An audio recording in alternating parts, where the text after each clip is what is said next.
Bom dia a todos. Convido a mentalizar uma calmaria, um ambiente gostoso, para que em conjunto possamos agradecer a Deus esta presente encarnação, onde temos a oportunidade de trilharmos, de buscarmos trilhar pelo menos os caminhos feitos por Jesus. E além de agradecidos, também pedimos, permita a espiritualidade nos acompanhe a todos, que possamos nesses momentos que vamos passar juntos, desenvolvermos um pouco mais os nossos conhecimentos, a nossa aprendizagem e a execução da tarefa que viemos cumprir. E sejamos todos nós os trabalhadores da última, da primeira, da terceira, da hora que for, mas sejamos os trabalhadores do Senhor. Que assim seja. Com a palavra agora, Aleluia. Fique à vontade. Bom dia a todos. É uma alegria muito grande estar aqui, porque nós viemos muitas vezes para essa região, junto com outros companheiros, né, que vínhamos do oeste, meio oeste, e do Paraná e de outras regiões de Santa Catarina. E hoje a gente entende que era uma grande fornada sendo preparada, né, todos nós, para esse momento que nós vivemos hoje no movimento espírita catarinense, né? Nós sentimos que realmente fazemos parte de uma grande teia e agora Jesus nos chama para nos apresentarmos para a tarefa, né? Então, é com essa alegria que hoje percebemos, né, que todo esse trabalho anterior ele tinha uma proposta muito clara para esse trabalho em Santa Catarina, né?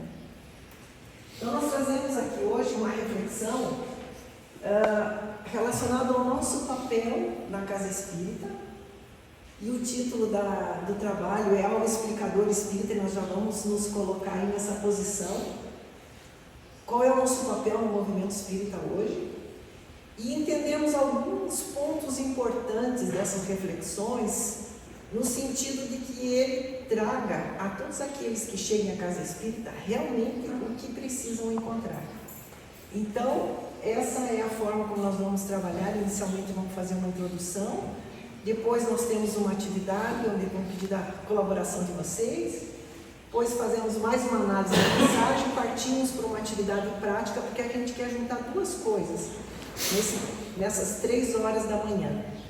Essa noção do nosso papel junto ao que nós chamamos da palestra espírita e também ao estudo da doutrina espírita. Então nós vamos juntar as duas coisas numa atividade nessa manhã. E aí a ideia é que a gente faça uma troca de informações, né? Então, por isso que vai ter momentos aqui entendendo que o adulto precisa precisa participar das atividades, né? Para que realmente a gente consolide, né? É muito importante que a gente entenda que o nosso avanço tem que ser em grupo, né? Não adianta alguém sair correndo lá na frente, nós precisamos avançar juntos. Então, se de alguma maneira as coisas não estiverem caminhando juntos, por favor, diga, precisamos aprofundar um pouquinho mais esse trabalho, eu gostaria de falar isso aqui. Então, nós trazemos aqui para abrir o nosso trabalho uma mensagem de Erasto, que está no Evangelho segundo o Espiritismo, no capítulo 20, item 4, e ele também abre o trabalho do documento orientador nesse sentido da comunicação espírita, porque hoje a ideia das palestras, né, ela está dentro desse contexto da comunicação espírita. Então eu pediria para alguém se voluntariar e ler o texto para nós, fazendo favor. Ide, pois, e levai a palavra divina aos grandes que a desprezarão, aos eruditos que dirão provas, aos pequenos e simples que a aceitarão. porque principalmente entre os mártires do trabalho desta provação terrena, encontrareis fervor e fé. Arme-se a vossa falange de decisão e coragem. Mãos à obra. O arado está pronto, a terra espera. Arai. Ide e agradecei a Deus a gloriosa tarefa que Ele vos confiou. Mas atenção, entre os chamados para o Espiritismo, muitos se transviaram. Reparai, pois, vosso caminho e segui a verdade. Muito bem. Então, ele define o público-alvo desse trabalho. E quando ele diz que aos pequenos e simples que aceitarão, quem seriam esses pequenos e simples? O que vocês dizem a respeito disso? Quem seria esse público? Isso, esses pequenos e simples. É aqueles que vêm buscar a informação, o consolo, a orientação. E quando eu digo que eles são pequenos, eu estou falando de altura, de padrão social. Então, nós estamos falando de alguém que se entregou para a vida, né? Ele pensar na natureza, né? O campo ele se curva quando passa o vento, né? Então, aqueles que se curvam diante da vida, esses são os pequenos e os simples no sentido de busca das virtudes. Então, o nosso público-alvo ele não tem a ver com a classe social, com a estrutura econômica, ele tem a ver com essa predisposição do coração. Agora sim, eu quero buscar algo, né? Lê, é que, nesse sentido, né, esse trabalho espírita, quando a gente aceita, né, trabalhar com Jesus, ele se contrapõe ao orgulho. Então, trabalhar na seara do espírito e orgulho não dá certo. Já viu muitos casos. Então é um trabalho interno e ele vai dizer, ó, é uma gloriosa tarefa que ele nos confiou, a todos nós que nos sentimos chamados, mas muitos se transviaram. Aí ele diz como, nós temos até muitas perguntas, né? Lá no livro dos Espíritos também tem uma pergunta, como é que vão saber quem que realmente fez a opção, está fazendo uma coisa correta? E ele vai dar uma dica aqui no Evangelho. Reparai, pois, vosso caminho e seguir a verdade. E quem assina essa mensagem é Erasto. E de que verdade Erasto está falando? A mensagem do Cristo. A mensagem do Cristo. Então ele está definindo essa verdade bem clara, né? Seguir a verdade. E Erasto? Quem era Erasto? Alguém sabe? Discípulo de São Paulo? Discípulo de São Paulo. Né? E se a gente parar para pensar, qual foi a grande luta inicial do Paulo? Abrir os núcleos. Não, lá como Saulo ainda. Qual foi a grande luta de Saulo? Com ele mesmo. Com ele mesmo com o quê? Lá no comecinho. A aceitação do quê? Do Cristo. Porque o povo antigamente era dividido, tinha uma divisão, né? Aham. E ele era, na época, um último apóstolo, só que da antiga ainda. E vinha outro pessoal que estava estudando sobre o Cristo. Né? Então ele não aceitava. Ele queria defender a verdade, né? Daí ele não quis enxergar que a verdade estava na frente dele. Ele precisou passar por tudo que ele passou por daí, né? Então a verdade dele era dos judeus que esperavam o Messias. Sim. E aí apareceu Jesus. E ele não aceitou aquela verdade. Né? Então, nós vamos pensar um pouquinho, já que nós estamos pensando que esse plano de Jesus é um plano construído, é um processo que vem desde a formação da Terra. Nós estamos em 2025, mas muito já andou nesse processo, né? Então, tá lá, o Paulo de Tarso, ele fez parte, né, como discípulo de Paulo, né, ele foi discípulo de Paulo, e isso a gente encontra lá em Timóteo. Erasto ficou em Corinto, o Paulo dando notícia. Na Epístola aos Romanos ele diz: saúde-vos, Erasto, tesoureiro da cidade. Então, o Erasto tinha um cargo público, era alguém já com atividade reconhecida, é de Corinto, né? E Erasto trabalhou junto com Timóteo. Aí diz lá, né, nos Atos dos Apóstolos, Paulo permaneceu na Ásia, Timóteo e Erasto, né, estavam em dupla trabalhando. Mas ele veio fazer parte da nova revelação, o mesmo Erasto está lá, ó. No livro dos Médios, no capítulo 5, item 99, no livro dos Médios, no capítulo 19, nós temos lá o papel dos médios na comunicação. Então, Erasto viveu junto com Paulo um momento muito importante de buscar a verdade. Depois, quando Paulo entendeu que Jesus tinha vindo, que ele era o Messias, ele trabalha com esse intuito da verdade. Mas qual é a verdade? E ele vai ter toda essa preocupação quando ele define o papel dos médiuns, para que eles não se enganem. Então, vocês vão ver as mensagens de Erasto sempre buscando a verdade. Esse era o grande papel do Erasto, porque Paulo tinha sede da verdade. E Erasto veio nessa linha trabalhando a busca da verdade. No capítulo do livro dos Médios, tem uma que a gente, quase todos nós, né, conhecemos. Melhor é arrepender das verdades do que admitir uma única falsidade, uma só teoria errônea. Então, nós temos Paulo e Erasto lá no cristianismo primitivo, e nós temos o Paulo e Erasto na codificação espírita, com a mesma tônica. O Paulo sempre pontuando muito bem o que precisa ser feito, e Erasto dizendo isso. Então, se nós viemos na sequência desses homens, né, desses espíritos, a nossa preocupação continua sendo a verdade. E se nós estamos imbuídos dessa verdade, nós temos que achar onde é que está a verdade. Então, a verdade, ela não estará aqui ou ali, solta, ela existe. Se a gente parar para pensar, os judeus, como ela falou, eles tinham essa dificuldade de reconhecer onde estava o Messias. Será que nós ainda temos dificuldade de reconhecer onde está o Messias? Será que nós conseguimos reconhecer que o Messias está liderando o movimento da doutrina libertadora? Será que o Messias já veio novamente e é ele quem coordena esse movimento da verdade?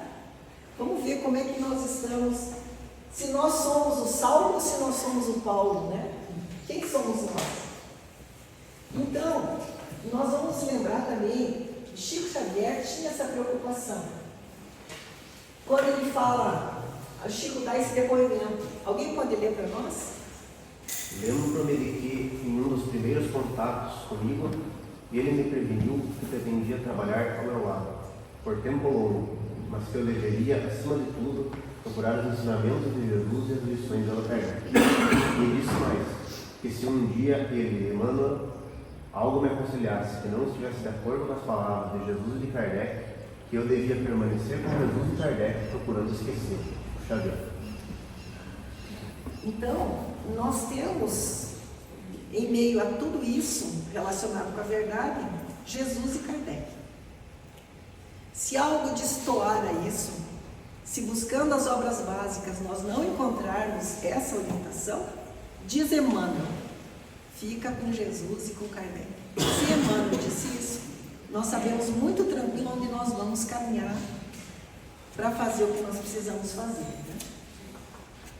Então, ainda buscando descobrir, né, onde está Jesus? Será que nós somos que nem os judeus, achando que o Messias não veio? Onde está Jesus na codificação espírita? Que lugar que ele ocupa? E aqui nós temos um texto, lá no livro ainda Imitação do Evangelho, né? E depois da origem ao Evangelho segundo o Espiritismo, eu vou pedir para a senhora ler para nós, por favor. O novo livro acaba de aparecer. É uma luz mais brilhante que vem clarear a vossa marcha. Há 18 séculos vim, por ordem de meu Pai, trazer a palavra de Deus aos homens de vontade. Há várias moradas na casa do meu Pai, disse-lhes, que há 18 séculos. Essas palavras, o Espiritismo veio fazê-las compreendidas, Espírito de Verdade, Revista Espírita, 1864, dezembro de 2000 Espírita, a propósito da realização do Evangelho. Então, já na primeira obra lá da imitação do Evangelho, ele está dizendo que há 18 séculos vinha. Né? Quem veio? Jesus. E essas palavras o Espiritismo veio fazê-las compreendidas. Então, será que nós estamos encontrando Jesus dentro da proposta da doutrina espírita no seu devido lugar? Ou ainda nós estamos separando esse Messias num lugar diferente? Né? Mais um voluntário, por favor. A qualificação do Espírito de verdade não pertence senão a um só, e pode ser considerado como um nome próprio. Ele está especificado no Evangelho. Aliás, esse Espírito se comunica raramente e apenas em circunstâncias especiais. Revista Espírita, julho de 1876, Questões e Problemas. Nós estamos trazendo Jesus nessa coordenação de todas as obras espíritas, como um guia do trabalho, como um orientador de Kardec. Então, realmente, o Espírito de verdade como um indivíduo organizando tudo isso, para a gente saber aonde está essa nossa noção de verdade. Né? Mais uma, essa é do livro dos Médiuns. Venho eu, vosso Salvador e vosso Juiz. Venho, como outrora, aos transviados filhos de Israel, trazer a verdade e dissipar as trevas. O Espiritismo, como antigamente o fez a minha palavra, tem de lembrar aos materialistas que acima deles reina o imutável verdade. O Deus bom, o Deus grande, que faz germinem as plantas e se levantem as ondas. Revelei a divina doutrina, como um ceifeiro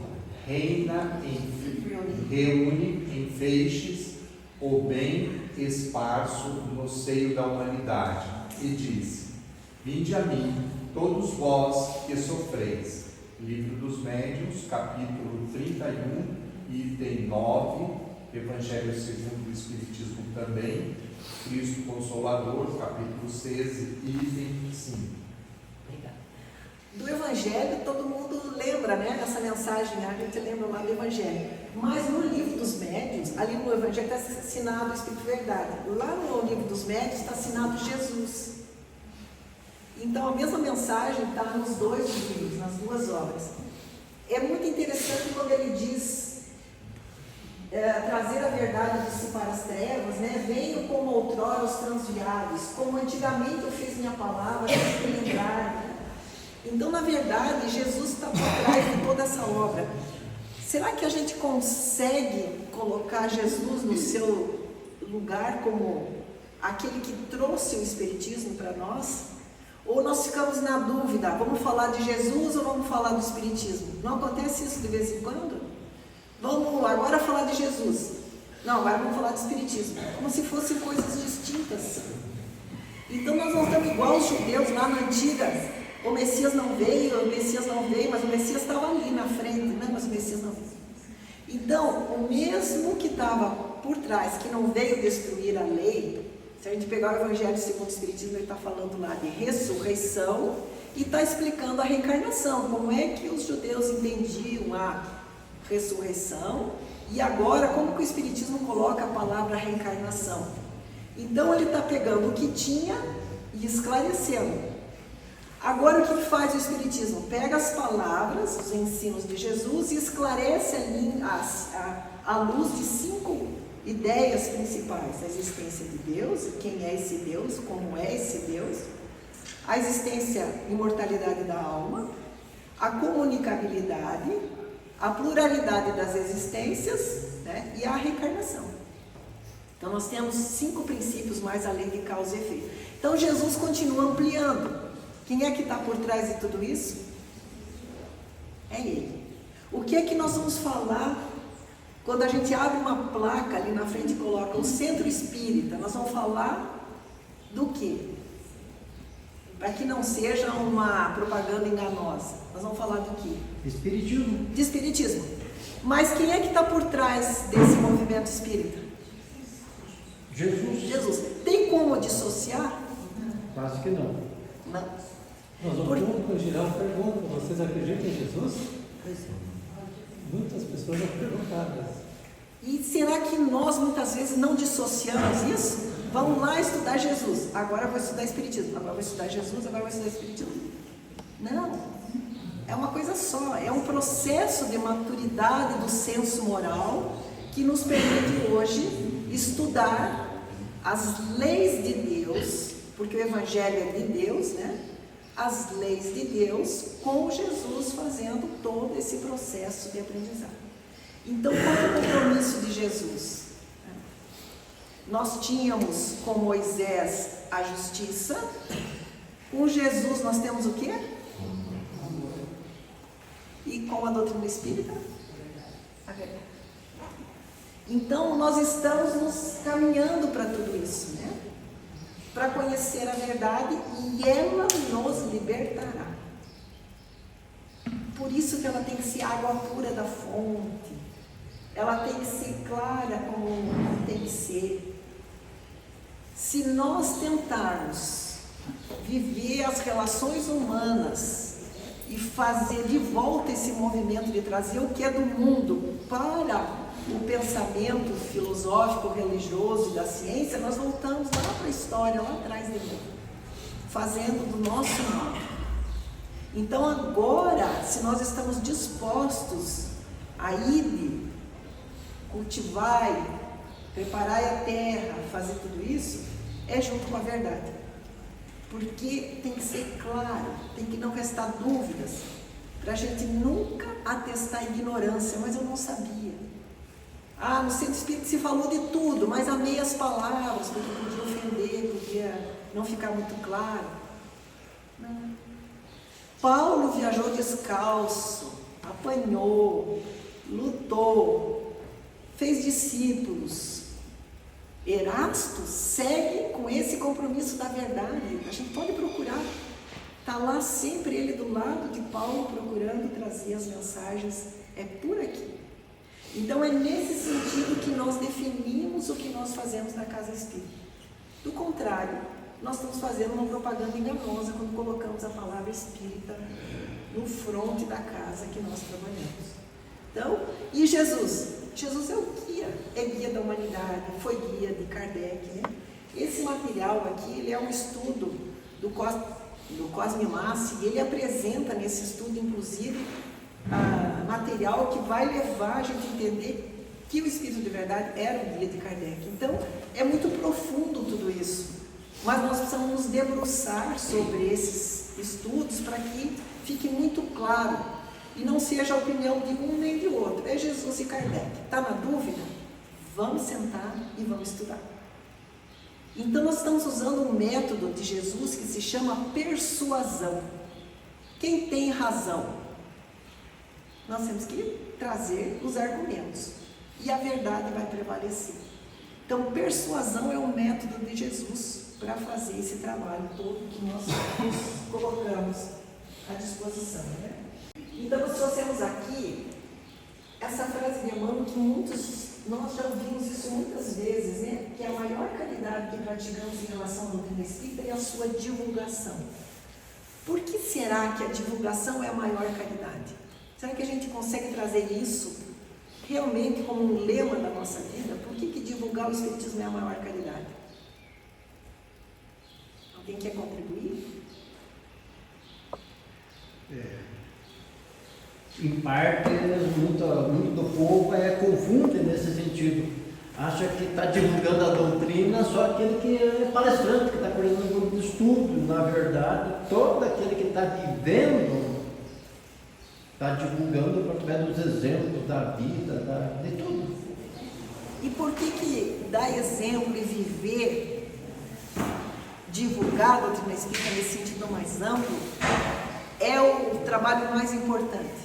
Que ajuda a transformação íntima dos outros. E se ajuda a transformação íntima, vamos pegar essa palavra transformação. Por que a divulgação ajuda na transformação? Que ajuda a ver diferente a verdade nossa. Esse é o- conhecimento. Esse é o ponto básico, entender que cada vez que a gente lê transformação do indivíduo, transformação da humanidade como objetivo da doutrina espírita, ele está propondo que primeiro você tenha que repensar os teus pontos de vista. Então nós vamos trazer depois uma mensagem que dá origem a esse título do trabalho de hoje, que é o explicador espírita, porque na verdade nós vamos ser o explicador de todo o processo. Os grandes divulgadores, vamos dizer assim, os que fazem oratória, eles vêm e mexem com os sentimentos de todos. Mas o nosso papel é esse, é ser o explicador. No dia a dia, no contexto, na casa espírita, nós vamos explicando. E ao explicar, as pessoas são convidadas a se libertar. Essa frase de Emmanuel, ela está bem em consonância com a mensagem de Jesus na parábola da candeia. Daí que você põe a candeia, você não põe no chão, você põe em cima para iluminar a todos, né?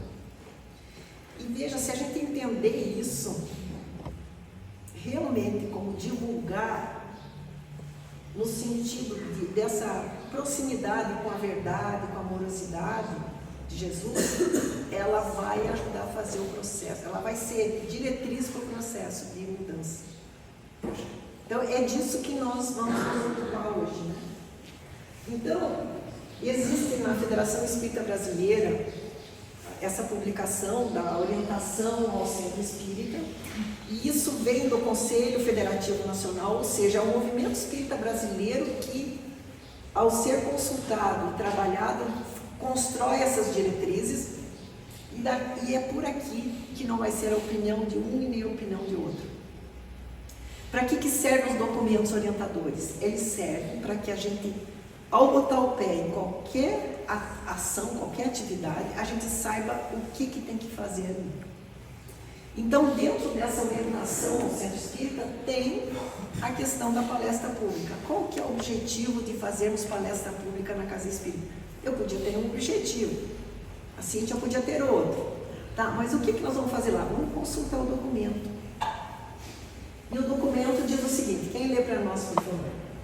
Finalidade da palestra pública: esclarecer, consolar e promover o bem através da apresentação dos conteúdos espíritas, fundamentados nas obras de Allan Kardec e da literatura dela decorrente, utilizando meios e técnicas expositivas comparáveis com os propósitos de transformação moral da humanidade. É isso que eu tenho para mim. Fez falta eu colocar ali que tinha que usar o Evangelho? Faz falta eu escrever? Que precisa usar, fundamentado nas obras de Allan Kardec, eu preciso dizer que também é o Evangelho? Faz parte. Tem um documento novo saindo, onde isso está aparecendo, o Espiritismo e o Evangelho. Mas é disso que nós estamos falando, tem que entender que as obras de Allan Kardec, elas não estão à parte do Evangelho. Elas estão no processo planejado por Jesus e o Evangelho está previsto ali. Como que nós vamos fazer isso? A gente vai abordar um pouquinho daqui para frente em alguns pontos essenciais sobre a palestra, mas nós não vamos chegar no ponto de elaborar detalhes do como fazer, né? Assim, detalhes da construção, que isso pode ser um exercício depois a ser feito. Mas o que nós pretendemos aqui nessa manhã é raciocinar exatamente o objetivo desse trabalho e como que a gente pode construir as ideias gerais desse trabalho. Ok? Os propósitos de transformação moral, mas essa transformação nós precisamos levar em consideração isso, que a divulgação do Espiritismo é como as pessoas vão ter acesso àquilo que pode levar à transformação. Se nós entendermos isso, a divulgação passa a ser o objetivo da nossa existência, porque nós estamos contribuindo com a transformação da humanidade. E a gente, não sei como é que é o processo, mas individualmente cada um vive isso. Mas a hora que a gente entende isso, que o nosso papel tanto na explicação quanto na vivência, é o que nós viemos fazer aqui, nós vamos entendendo por que Jesus caminhava, por que os discípulos andavam, por que Paulo caminhava, por que Erasto seguia, por que Timóteo, né? Porque é no contato um com o outro, no contato social, como está lá na lei de sociedade, nós precisamos um do outro para isso acontecer. E tem mais um detalhe. Por que nós precisamos do outro e por que nós respeitamos o outro? Já entendemos que a gente podia estar em qualquer lugar, mas a gente está na casa espírita. Então tem uma estrutura que vai nos mostrar a verdade por essa lógica. Mas por que eu preciso ou não preciso do outro? Se a gente está construindo alguma coisa, pensa lá nas promoções que a gente faz na casa espírita, a gente sempre quer ajuda, não quer? A gente quer construir alguma coisa. Vem, ajude, vamos encaixar, porque eu preciso fazer aquilo, eu estou construindo. Quando eu estou construindo, eu quero ajuda, porque eu tenho um objetivo, quero fazer um almoço, quero fazer um benefício. Então tudo é bem-vindo. Ah, como é bom quando chega a doação, como é bom quando isso acontece, né? Eu preciso da colaboração do outro. Agora, se eu não entendo que a divulgação é uma construção coletiva, por que eu vou precisar do outro? Se eu posso fazer sozinho. Eu não estou construindo para quem que eu estou construindo. Agora, se eu levar a mesma lógica que eu levo para a construção de outras coisas, eu não vou abrir mão de ninguém. Todas as mãos são importantes, todas as mentes são importantes.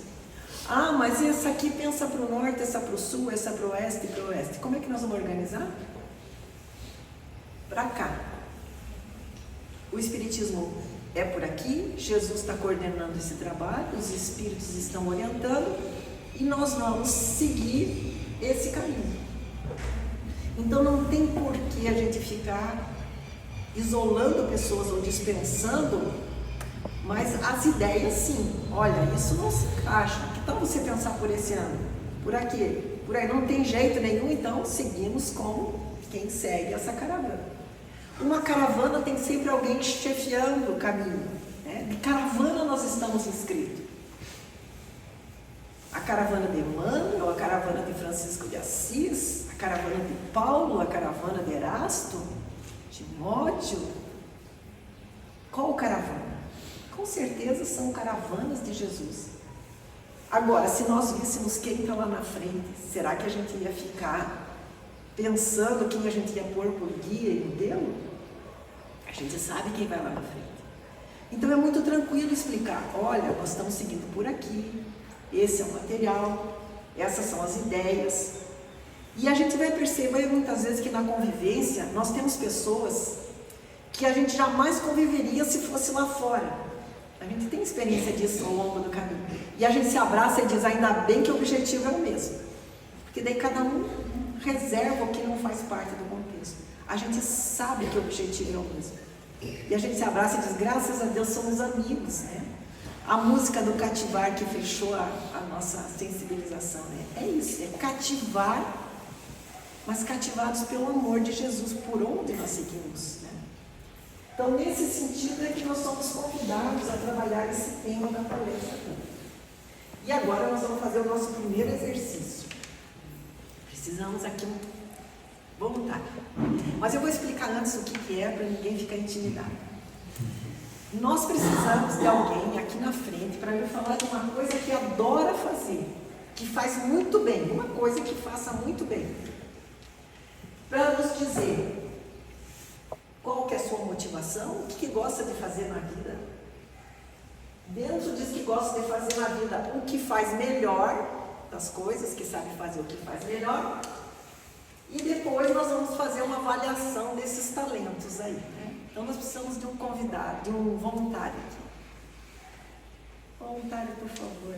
De uma coisa que faça bem, pode ser cozinhar, pode ser pescar, pode ser cuidar do animal de estimação. Vem, Marcelo.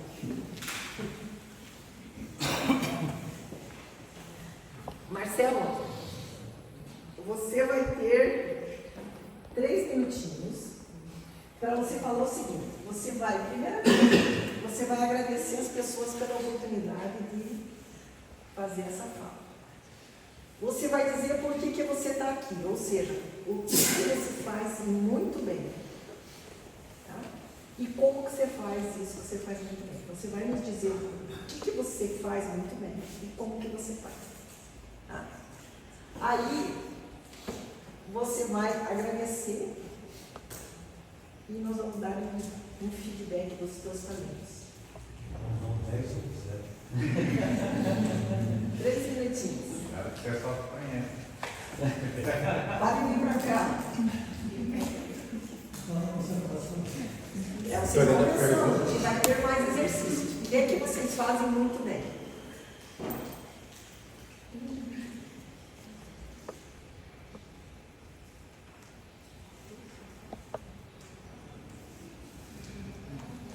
Então, primeiramente, quero agradecer a oportunidade de estar aqui à frente de tantas pessoas que eu admiro, que eu aprendi muito, que convivo com muitas.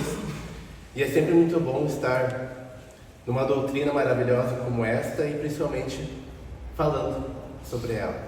Então, o que eu faço muito bem é improvisar, falar em público. Já fui uma pessoa tímida, que lá na evangelização, na escola, ficava quietinho no meu canto, mas sempre todo tímido é um bom observador. Aí, com o tempo, foi desenvolvendo o hábito de falar. Às vezes até falo demais, falo com os cotovelos. Então, falar é uma coisa para mim que eu faço muito bem, mas nem sempre usando as palavras corretas. Mas o importante é a intenção, o que vem do coração, e a mente só fala aquilo que vem lá de dentro.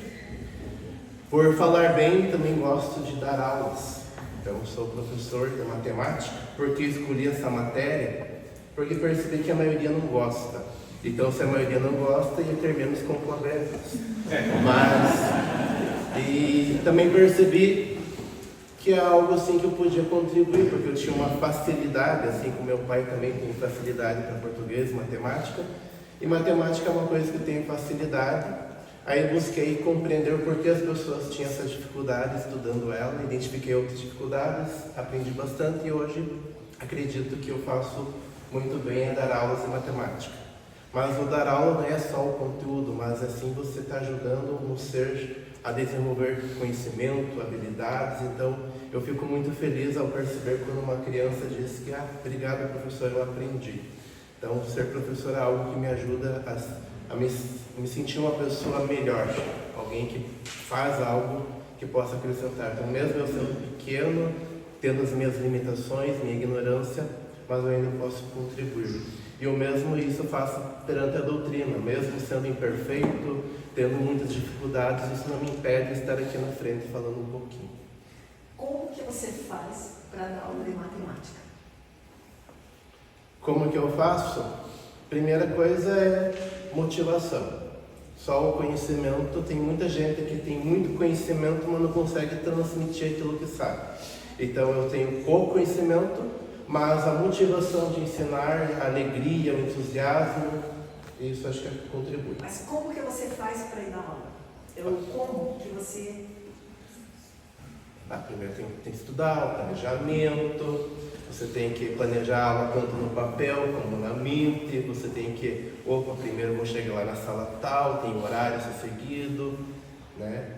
E a primeira coisa, já que quer falar os detalhes, também tem que acordar cedo, tem que se preparar, tem que estar no autoestima, porque não adianta você ir lá na frente de todo mundo e você não estar bem. Então, primeiro você tem que estar bem consigo mesmo, né? Passar uma boa imagem para que as crianças, vejam em você pelo menos, aquela pessoa não está só falando de matemática, está falando de coisas para a vida. Então, além do planejamento, o entusiasmo, e também, boa parte, tem que improvisar, porque você se planeja para algo, mas ali tem 30 crianças que às vezes não estão esperando aprender aquele algo, elas estão querendo aprender outras coisas, ou traz seus planos de casa, estrutural de família, e você, além da tua matemática, você tem que também trazer a professor para a parte da vida, ensinar eles não só a resolver problemas matemáticos, mas resolver aqueles problemas que traz de casa e também traz na sua mente, e ali também posso trabalhar o espiritismo de forma indireta. E como que você termina isso? O usuário sempre falta tempo, eu bato o sinal e eu não consegui concluir, porque eu falo demais, mas eu tento, pego uns minutinhos da aula do professor seguindo e tento concluir e deixando assim, aguarde a próxima aula que vai ter mais. Então se nunca termina, fica tipo aquela sede um pouco mais para trás. Muito bem, muito obrigada.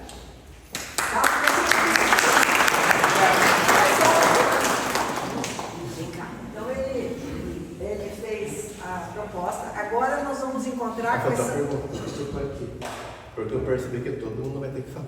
Esse é o primeiro.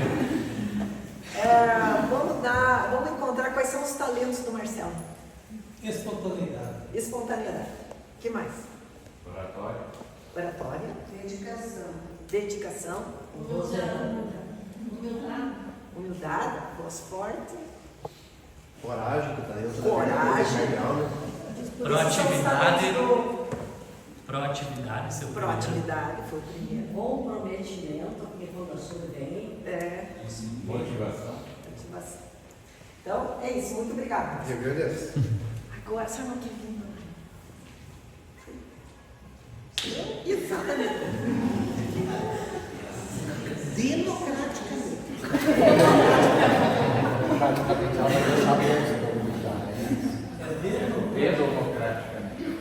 O que a senhora faz bem na vida? Trabalhar com livros. Trabalhar com livros.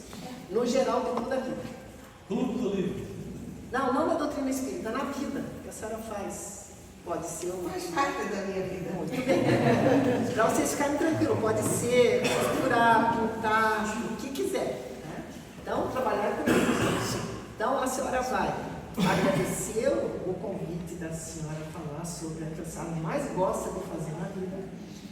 E a senhora vai dizer como é que a senhora faz para trabalhar com os livros. Como é que a senhora começa, como é que a senhora desenvolve, como é que a senhora termina.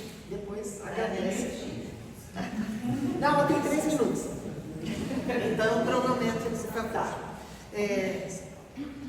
Saudando a todos, agradecendo a oportunidade de, inclusive, expor a atividade que eu realizo e que eu mais gosto. Teve origem na minha adolescência, graças à formação no colégio, bons professores, que sempre incentivaram a leitura.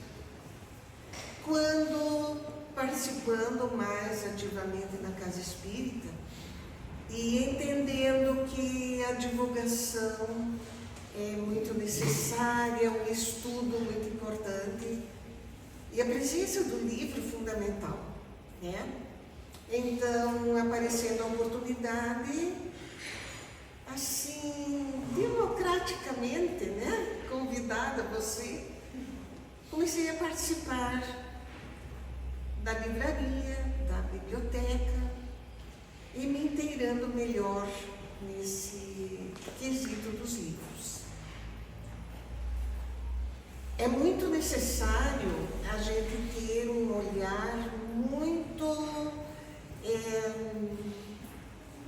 firme na divulgação, porque às vezes a mesma obra, falemos agora das obras de Kardec, a mesma obra, dependendo a tradução e a editora que a divulga, tem diferença. Isso foi descoberto num grupo de estudos, onde estudávamos o livro dos Espíritos e cada um trazia o livro que tinha em casa.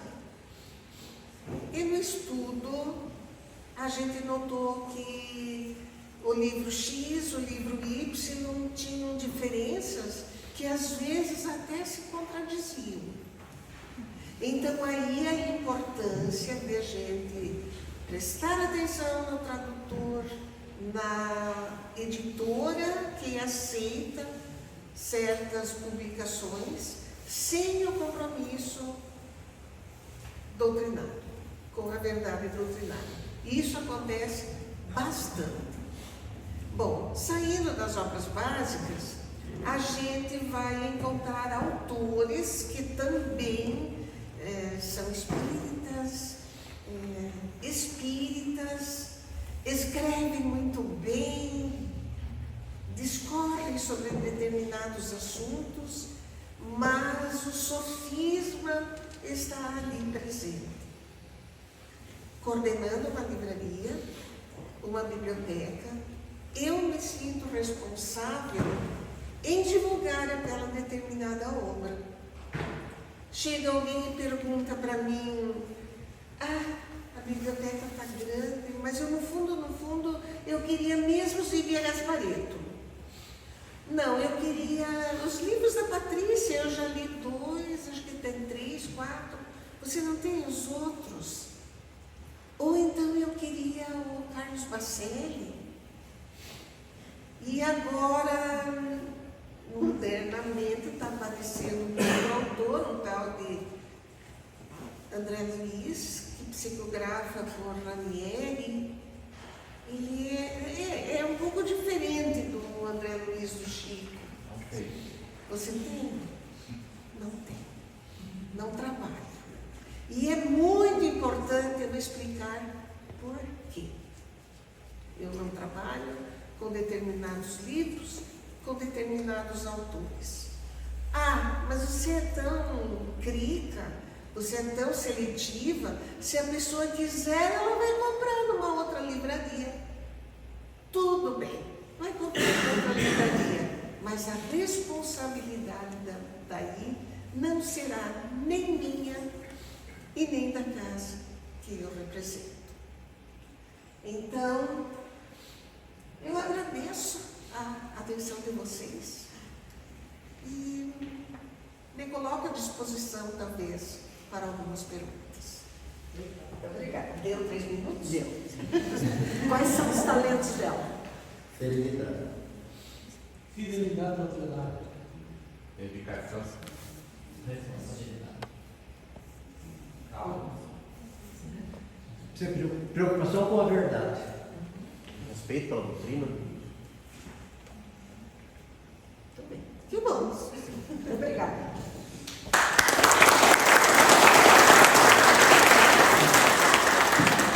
Mais um voluntário. Oi.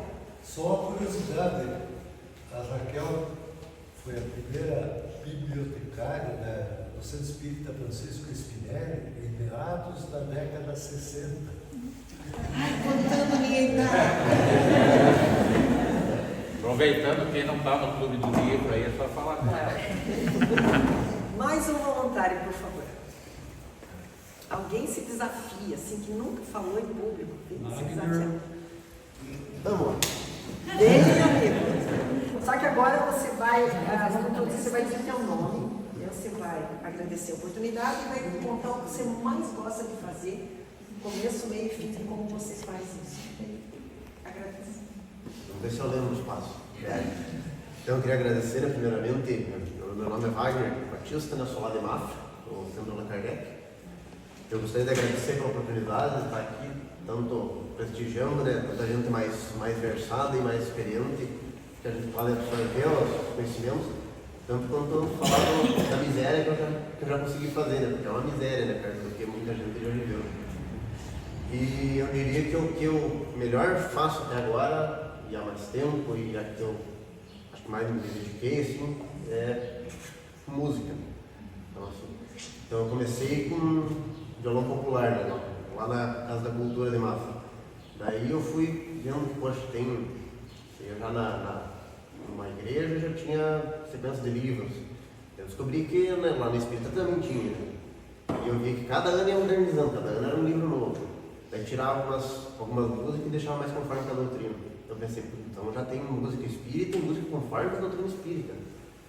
Daí eu vi que tinha algumas ali no meio que eu tinha escutado, que não são nem católicas nem espíritas, já as convergiam já para o mesmo fim, vamos dizer. Então eu pensei, vale a pena estudar isso. E eu vi que nesse meio tinha muita gente ensinando, muita gente ensinando teoria musical, ensinando como é que deve ser a poesia, a ideia que deve estar por aqui, sempre dando aquela dica de poesia para mim. Então eu vi que valia a pena assim, se aprofundar nisso, porque eu podia não ter só conhecimento doutrinário, que era o mais importante para eu expor a música, mas eu também podia ampliar o meu conhecimento em música mesmo. E achei nessa oportunidade. Daí a gente aprende desse pouco a pouco. Um dos conhecimentos que eu achei mais importante foi da conformidade da doutrina, a gente não julgar a beleza da música pelo nosso sentimento. Porque a música tem que ter fé na música, mas a fé ela não é sentimento. Se fosse sentimento, a gente estava perdido, né? Se a gente achar que for um sentimento, coitado de nós, porque os nossos sentimentos esses são muito pouco polidos para a gente alcançar o que Jesus espera da gente. Então daí eu vi que se você percebe numa música como Zaqueu, eu quero subir, chega uma parte, me ensina a ter santidade, quero amar somente a ti. Já desobedeceu, porque você ama a Deus acima de todas as coisas, mas ao próximo como a ti mesmo. E daí eu fui ver lá aqui em João, realmente ele diz, né?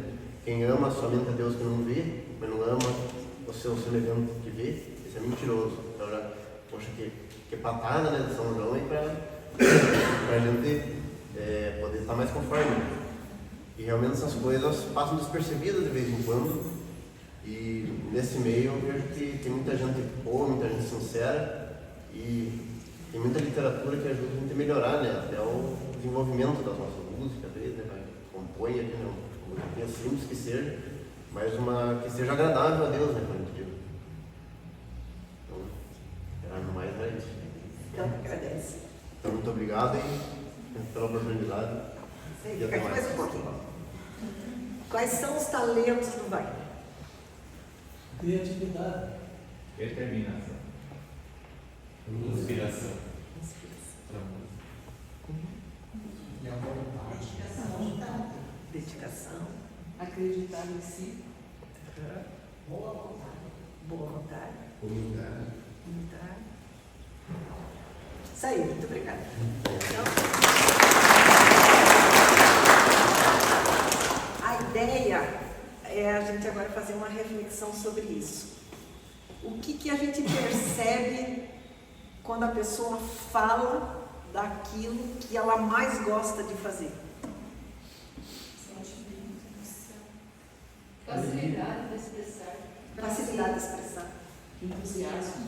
Entusiasmo. Ela sabe o que está falando. Ela sabe o que está falando. Ali está o seu coração. Ali está seu coração. Então, o que nós queremos trazer para essa fala do expositor espírita é justamente essa lógica que os que são oradores, eles têm técnicas. Os oradores têm escolas para falar. O que nós precisamos para falar na doutrina espírita é pensar nessa vibração daquilo que a gente vive e acredita e transmitir isso para as demais pessoas. Conteúdo e o que você faz de melhor é o que você tem uma maior vibração para expor. Então, o sentimento, então, nós não vamos nos preocupar na palestra espírita de ter uma escola espírita. Nós temos algumas propostas, né, de acolher o público, de fazer uma saudação, uma boa noite, né, um bom dia. E aí nós vamos seguir uma sequência de um começo, de um meio e de um fim, como a gente conta uma história. Né? Se vai contar como é que faz para tocar o violão, como é que pega as cordas, como é que toca, depois como é que termina, vai dar aula de matemática, como é que é o processo. A palestra, ela tem, a exposição, ela tem essa ideia, um começo, um meio e um fim. Então você vai, e aquilo está imbuído de uma forma, como foi dito assim, conhecimento, né? Foi conhecimento, eu tenho que saber como é que eu faço aquilo, para falar de alguma coisa que seja verdade. Mas ao mesmo tempo eu estou falando daquilo que tocou meu coração. Então primeiro falou para mim, fez sentido na minha vida, busco aplicar aquilo, e aí eu me exponho. Quantas barreiras a gente nesse momento tira da fala, né? Quando a gente entende que a exposição doutrinária segue essa lógica. E veja que no final nós achamos os talentos para serem reforçados. E cada um de nós tem seus talentos, nós temos que descobrir quais são os talentos que nós temos. E os companheiros de trabalho podem auxiliar a enxergar quais são os talentos. Então nós vemos que o elogio não é uma coisa vaga, alguma coisa que vai falar para agradar. O elogio, nessa ideia, ele é muito mais falar de talentos do que propriamente do elogio. Então a tua fala é clara, né? A mensagem foi transmitida. E normalmente a gente se dispõe depois a fazer uma análise. Ok, mas você concorda? Ficou bom? Porque a gente vai chegando para os corações mais próximos. E aí essa tranquilidade, você quer realmente saber? E a gente faz uma devolutiva, olha, você pode melhorar aqui, pode melhorar lá.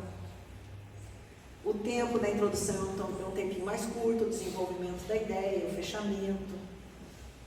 Está faltando, de repente, um embasamento realmente espírita, o tema está sendo muito espiritualista, autoajuda, e a gente pode ir direcionando todo esse trabalho.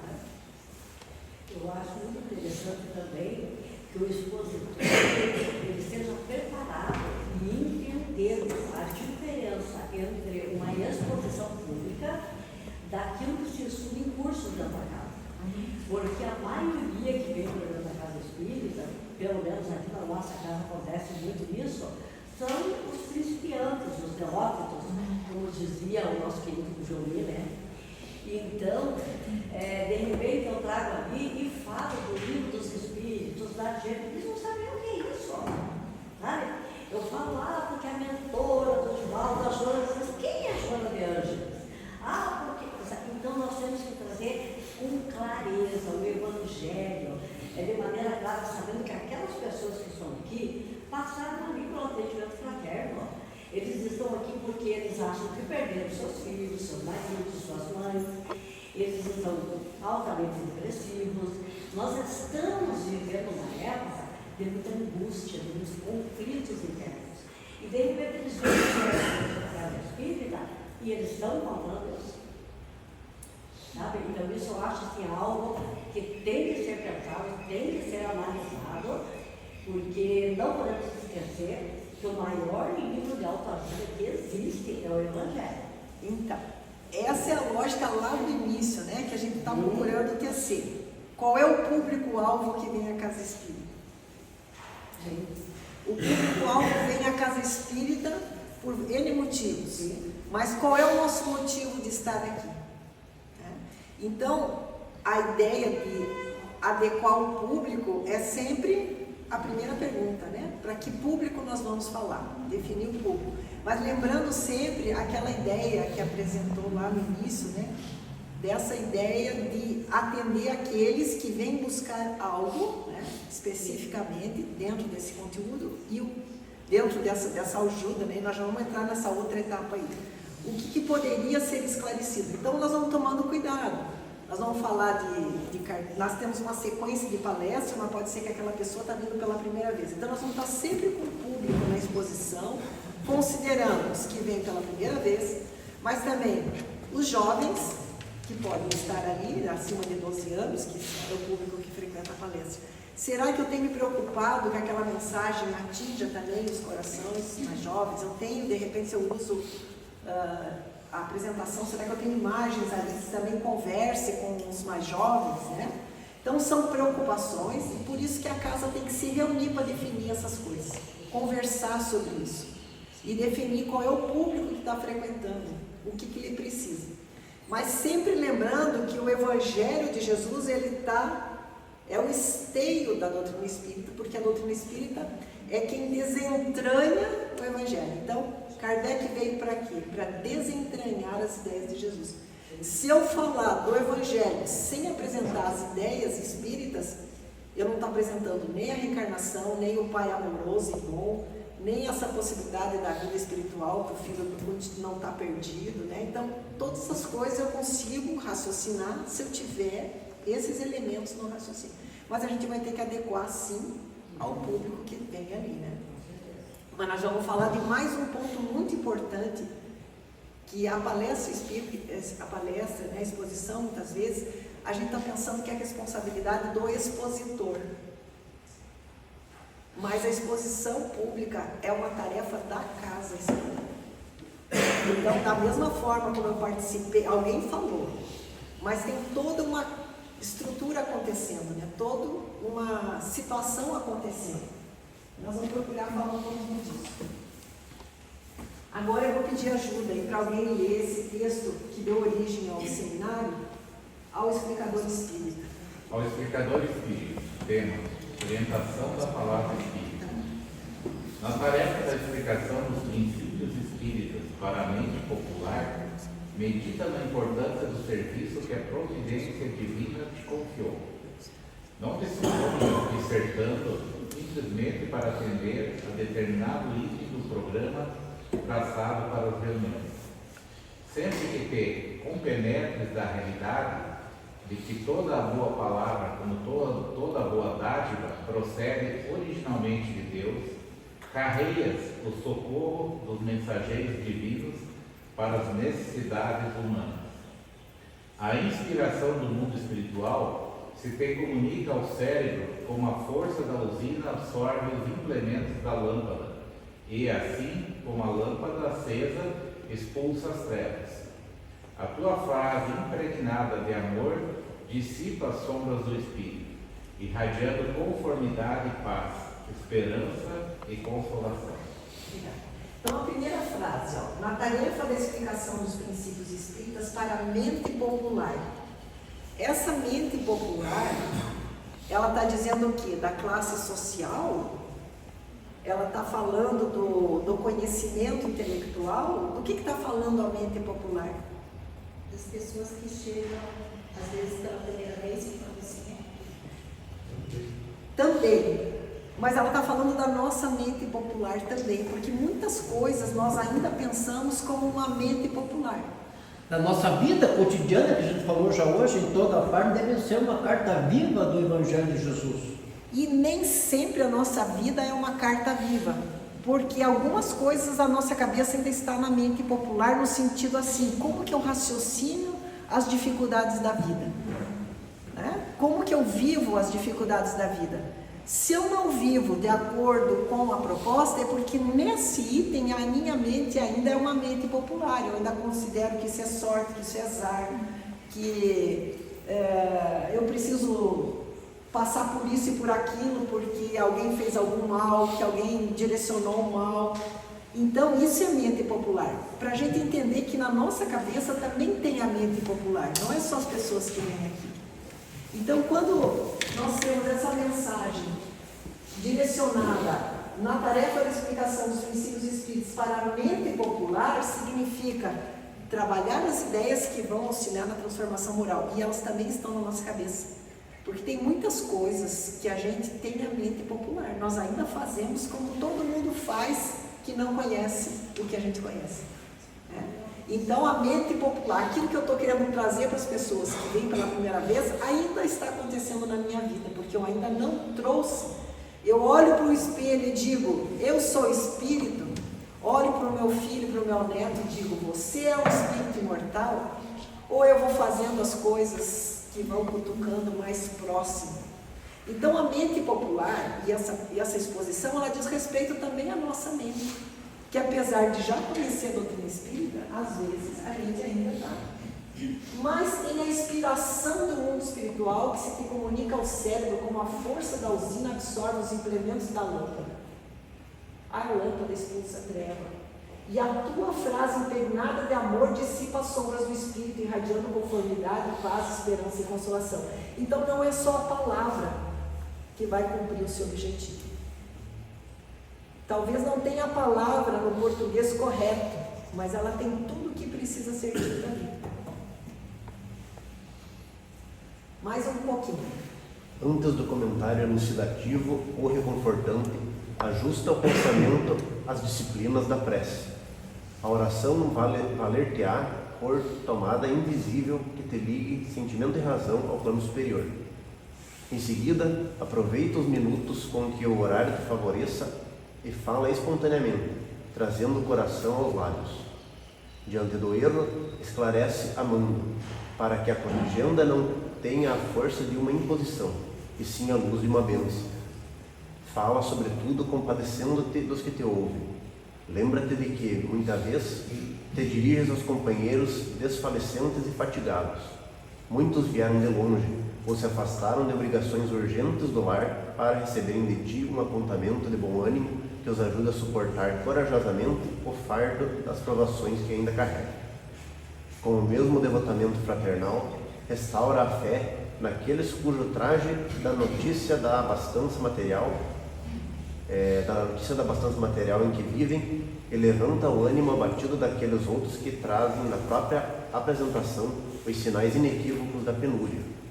Ainda mesmo quando guardas o espinho do sofrimento cravado nas entranças do peito, esquece as próprias mágoas e fala, auxiliando e reconstruindo. Então, a mensagem é olhar para o público, como ela fala, né? Entender que as pessoas às vezes estão no cansaço, estão na luta, mas muitas vezes é quem vai falar, está vindo. Eu lembro de uma fala do Raul Teixeira, na época que ele foi na Europa, e aquilo foi uma inspiração. A pessoa que estava acompanhando ele na Europa, estava na mesa, abrindo os trabalhos, naquele dia ela tinha tido a notícia de que o bebê que ela carregava não tinha mais vida, e no outro dia ela teria que fazer o procedimento. E ela foi à tarefa, abriu aos trabalhos, né, porque ela tinha condições físicas para isso, a ação só aconteceria no outro dia. Fez tudo o que ela precisava fazer, o evento aconteceu, a mensagem foi dita e no dia seguinte ela foi para a atividade. Então, quantas vezes nós vemos em situações de semana que algum familiar desencarnou? Esse é o momento da nossa mente popular dizer o que está acontecendo conosco, né? Desencarnou um familiar e no final de semana nós estamos lá fazendo atendimento fraterno, estamos lidando. Não que a gente se viole para dizer eu tenho que, mas aquilo já faz sentido, porque o bem faz bem. Então, nós estamos olhando para esse quadro todo e sabendo que nós precisamos, antes de qualquer atividade, de elevar o pensamento e se conectar com Deus pela prece. Eu sempre vejo que, às vezes, as pessoas imaginam que o explicador espírita é o expositor. Nós somos todos nós, em qualquer ponto dentro da casa espírita e lá fora. Esse é o ponto que nós queremos chegar. Que todos nós vamos falar do melhor da nossa vida para todas as pessoas que nós entrarmos em contato. E no momento que está acontecendo a atividade aqui, especificamente na Casa Espírita, nós temos alguém que fez a recepção, alguém que atendeu um pedido da pessoa, alguém que deu um conselho, alguém que colocou a música, mas olha só, nós precisamos aqui, através desse sentimento, fazer um trabalho de inspiração com o mundo espiritual. Então, as pessoas que chegam com as suas dores, buscando ajuda, às vezes elas estão tão mais operantes com a reunião do que alguém que esteja ali automatizado, porque elas estão fornecendo recursos para a ação dos espíritos. Então nós temos que entender que esse momento ele é coletivo. Alguém vai falar, mas não vai conseguir dar o recado se não houver vibração para isso. Então, se nós chegamos mais cedo, vamos pegar uma mensagem, vamos sentar, não estou na recepção, não estou lá, não vou ficar conversando, tratando de assunto da diretoria, isso aí tem que ser tudo depois da tarefa. Tudo que eu tenho que tratar naquela noite, ou a gente resolveu antes de vir, ou vai fazer depois, porque agora a gente veio para aquela tarefa. Aí senta, pega uma mensagem, cria ambiente espiritual. Quando o companheiro vai falar, as palavras vão fluir, vão ser cantadas aos ouvidos.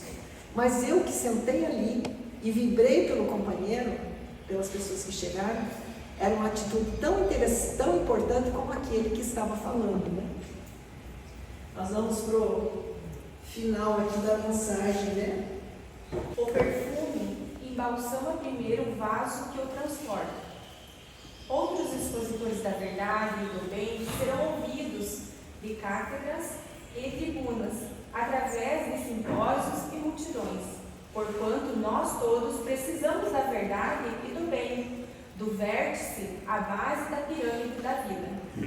A ti, porém, como a tarefa de explicá-los nas assembleias familiares do dia a dia, aconchegando o povo no regaço da própria alma. Recorda, no entanto, que Jesus foi infinitamente grande. No tope dos montes tendo os cenáculos privativos para as revelações do Evangelho. Jamais foi menor nos barcos humildes ou no clima poeirento da estrada, quando atendia aos irmãos que o buscavam, sedentos de consolo e famintos de luz. Essa é a proposta. Não, a lógica do processo, né? Então nós temos que entender o seguinte, que todos nós somos explicadores espíritas. E nós precisamos contribuir para quando alguém estiver fazendo isso no público, encontre recursos necessários para que aquela fala atenda aos corações, né? Então, aí a gente vai entendendo que todas as pessoas da Casa Espírita têm que ser preparadas para a exposição, nesse sentido de levar o conhecimento. Mas se a pessoa fez o treinamento, fez o curso e não está com as ideias realmente bem balizadas com a doutrina espírita, é hora da gente aprender, ter métodos na casa, da gente sentar e conversar sobre isso. Nós precisamos dialogar sobre o valor, o tesouro. Quando a gente encontra um tesouro escondido, a gente vende tudo que tem e vai lá e adquire aquele tesouro. Então nós não temos que, essa ideia assim, vamos dizer assim, de permitir que muitas pessoas acessem o conhecimento é muito importante. E aí nós vamos maturando isso. Aonde que nós vamos treinar a palestra? Nós vamos treinar lá no grupo de estudos, naquele momento pequenininho, ou isso que nós fizemos aqui, simples dessa forma. Mas nós vamos treinando de forma que tantas pessoas se expressem. Aí quando a pessoa se expressa, ela vai dizer o que pensa. E aí é a hora da gente contribuir. Mas será pela persuasão? Será que não seria interessante a gente estudar esse tema agora? Será que não seria interessante a gente fazer isso? E aí nós somos todos corresponsáveis. Não vai faltar gente para entrar na lista, porque a gente entendeu que somos explicadores espíritas. E nós explicamos lá fora, nós explicamos na entrada, nós explicamos no corredor, explicamos no mercado, né? Em qualquer lugar. Então, essa é a ideia. Bem que você falou que ia comentar essa questão, aonde que nós somos espíritos. Não é só na casa. Nós temos que ser fora da casa aquilo que nós somos lá. Esse talvez é um grande desafio, né? Não só nas atitudes que quem é conhecido, e a gente é conhecido, não é questão de orgulho, mas no local que a gente mora lá, a gente é conhecido, né? Como alguém da doutrina espírita. E a gente representa a doutrina lá fora também. E outra questão é que os atendimentos não são necessariamente só na casa espírita. Eu brinco, né? Mas já aconteceu mesmo de vários atendimentos nos corredores do mercado. Se encontra alguém lá conhecido e começa a falar e a pessoa começa a desabafar. Então a gente tem que estar preparado para isso, né? Um outro detalhe, aproveitando, eu vejo às vezes nas casas espíritas uma questão da pressa para colocar a pessoa para trabalhar. Então, às vezes, as pessoas, não, tem que colocar ele para trabalhar, porque senão ele vai embora da casa. Primeiro que a pessoa tem que ser paciente, né? E segundo, que depende do tipo de trabalho que vai colocar. Não é porque a pessoa terminou o EV que já pode sair fazendo palestra, né? Tem que ver, vai ajudar nos estudos, vai até sedimentar o seu conhecimento, né? É um problema que às vezes a gente encontra dentro do movimento. Aqui nós vamos montar um pouquinho essa questão da palestra com o estudo, mas lá na hora do estudo é a hora desse companheiro fazer um estudo e apresenta para todos, e a gente analisa no grupo, como o grupo tem essa função, né? Então a gente pode fazer todo esse preparo e a pessoa vai gradativamente adquirindo esse preparo, dá para dizer assim, para enfrentar. Mas lembremos que as grandes oratórias não são o nosso papel. O nosso papel é esse, né? Na Casa Espírita nós estamos ali explicando os princípios que nós já abraçamos, né? Então nós trabalhamos essa questão da expressão, né? A ideia do explicador espírita, essa expressão que ela precisa ser espontânea, com compaixão, com fé, e gradativamente nós vamos aumentando os talentos. Então, quando a gente trouxer isso para um núcleo menor, é que depende muito do tamanho da casa. Por isso que a proposta de Kardec é que os ambientes, as casas espíritas sejam núcleos pequenos, que eles vão se assemelhando a famílias, porque tudo fica um acesso mais tranquilo, né? Mas a gente pode mesmo em casas maiores e grandes, né, fazer esses núcleos de preparação para que tudo siga o seu ritmo natural, né? Nós vamos falar um pouquinho sobre a base, né, da casa espírita, do estudo, da postura e do preparo, que nós temos ainda 10 minutinhos antes do intervalo. Então, falamos aqui do papel do expositor, do explicador. O que vocês enxergam aí sobre a descrição desse centro espírita? Vamos descrever o centro espírita?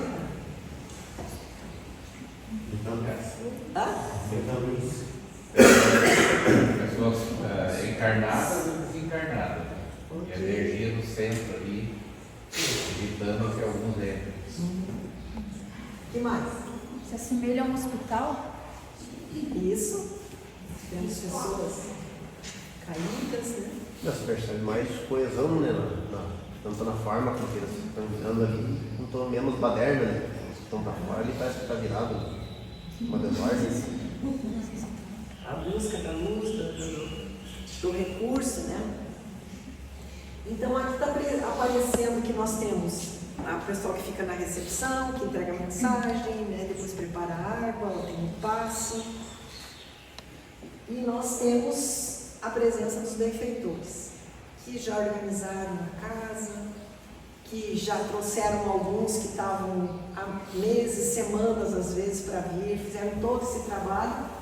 E aí nós estamos chegando na entrada da casa espírita.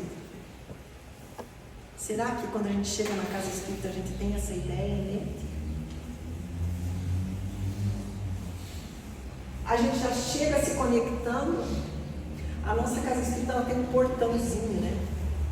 Então quando a gente toca naquele portão, a gente já toca no portão assim, que pisando leve, né? Porque você já está numa casa silenciosa, né?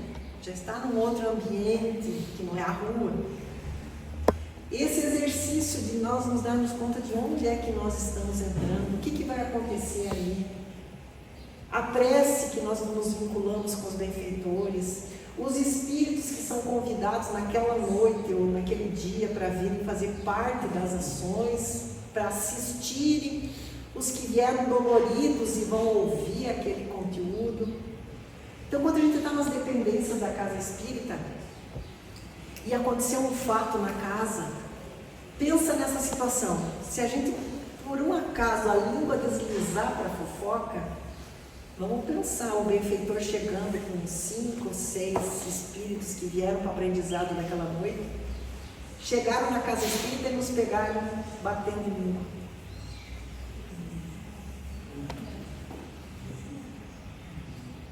Analisando o trabalho dos colegas, de repente, em vez de estar vibrando, né? Naquele momento, se for uma palestra, nós vamos encontrar isso lá nas orientações.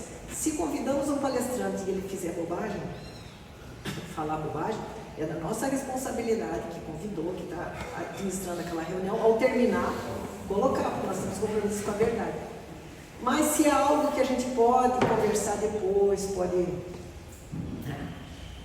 Então, esse é o quadro e nós temos aqui, então, que pensar nisso.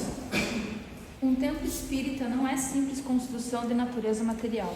É um ponto do planeta onde a fé raciocinada estuda as leis universais, maiormente no que se reporta à consciência e à justiça, a edificação do destino e a imortalidade do ser, lar de esclarecimento e consolo, renovação e solidariedade, em cujo equilíbrio cada coração que lhe compõe a estrutura moral se assemelha à peça viva de amor, na sustentação da obra em si. Não bastará frequentar-lhe as reuniões, é preciso auscultar as necessidades dessas mesmas reuniões, oferecendo-lhes a solução. Extraído do livro Estude e Viva, 36, O Espírito no Arquivo. Nós estamos com 2 mensagens do Emmanuel, né? No outro e nessa daqui. Então, nós temos um compromisso, né? E nós estamos falando agora do templo espírita, que não é uma simples construção de natureza material.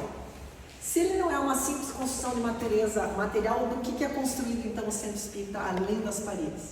Do psiquismo. Do psiquismo. Que mais? Ou seja, cada um de nós está pensando, nós temos um corpo espiritual e aqui tem a fotografia do pensamento, né? Que se fosse hoje falar em termos modernos, né? Seria aquelas estruturas hoje que estão por inteiro, né? Frequência vibracional. Alguma coisa, né? Holograma. Em torno de cada um de nós tem os hologramas, né? Dos pensamentos. Frequência vibracional. Frequência vibracional. A frequência vibracional está atuando aonde? Nos fluidos. Então, com o que é que nós trabalhamos na casa espírita? Isso dos encarnados eles. Dos encarnados eles. Dos desencarnados. Então, o nosso material básico na casa espírita são os fluidos. Se a casa espírita entender isso e trabalhar os fluidos, nós não precisaríamos dizer nada. Os que entram com as suas dores, ao penetrar os fluidos regeneradores, elas seriam, se necessário, nós falharíamos. E nós invertemos o processo. Nós achamos que o processo é a fala, mas não é a fala. O processo são os fluidos. Inverter essa lógica de pensamento. Vamos ler essa mensagem da Ivone Pereira? Os médiuns espíritas que se entregam à oratória, sempre veementemente e profundamente inspirados, não recebem precisamente as intuições no momento do discurso, ao mais das vezes, como nem sempre o seu instrutor espiritual estará presente ao seu lado da tribuna. O que frequentemente acontece é que, já possuidor do necessário cabedal, embora não seja verdadeiramente um orador, na véspera desse trabalho, ou poucas horas antes, o médium será arrebatado em espírito por seu guia espiritual durante o sono para o espaço. Fornece-lhe as instruções para o discurso. Fala discursar em sua presença. É verdade isso? Imprimindo na mente do seu pupilo o característico da sua própria oratória. Exerce sobre ele, enfim, seu intérprete, a sugestão hipnótica ou hipnose. Ao despertar do sono, o médium estará tranquilo, sentindo algo indefinível dentro de si, sem, todavia, recordar o que se passou durante o seu repouso. No entanto, no momento da oratória, esta será repetida exatamente como foi delineada e autorizada no espaço, com eficiência e agrado geral, sem que o médium vacile por um instante na eloquência assim adquirida. É por isso que o estilo deste ou daquele espírito, ser conhecido dos assistentes, chegará a ser reconhecido para a edificação de todos. Daí a necessidade que todo médium orador sente de se recolher e isolar horas antes, ocasião em que, geralmente, se deixa vencer por um sono ameno e reconfortador. As melhores palestras que nos foi dado realizar sobre assuntos espíritas concederam-nas os nossos amigos espirituais, por essa forma, muito embora, no momento do testemunho ou reprodução da peça oratória, costumem eles exercer uma certa vigilância em torno do médium. Será bom, por isso mesmo, para a maior grandeza desse feito mediúnico, que os ambientes dos centros espíritas não sejam alterados por quaisquer acidentes profundos. Nossa. Então, a exposição da noite é só da pessoa que está aqui? Não. Tem uma série de elementos que estão sendo construídos. E a inspiração, né? Nós temos o médium intuitivo, né? Nós não temos como aprofundar isso hoje, mas nós vamos lá para o livro dos médiuns, médium intuitivo. E depois Kardec descreve o médium inspirado. Né? Então, a mediunidade, ela vai sendo trabalhada em todas as ações da casa espírita. E ainda tem que, às vezes, a mesma palestra em centros fala diferente. Isso a gente também tem a cuidando da casa, que tem que é a mesma palestra, você fala de forma diferente de cada ação. Então, por isso que precisa da prece, precisa do preparo, do coração, da emoção, daquilo que é de melhor na minha vida, né? E é isso que eu tenho para dar. É o melhor da minha vida está aqui construído. E é isso que eu tenho para dar. E aí os espíritos trabalham tudo isso, né? De modo que isso aconteça. Nós vamos dar uma pausa agora. Vamos fazer o nosso intervalo exatamente 10h30. Nós temos aí 15 minutos, não sei. Aí nós voltamos e vamos fazer um trabalho né? E encerramos essa etapa mostrando que o que nós trabalhamos é com fluidos, né? E todo o trabalho ele vai para esse campo espiritual. Então vamos lá.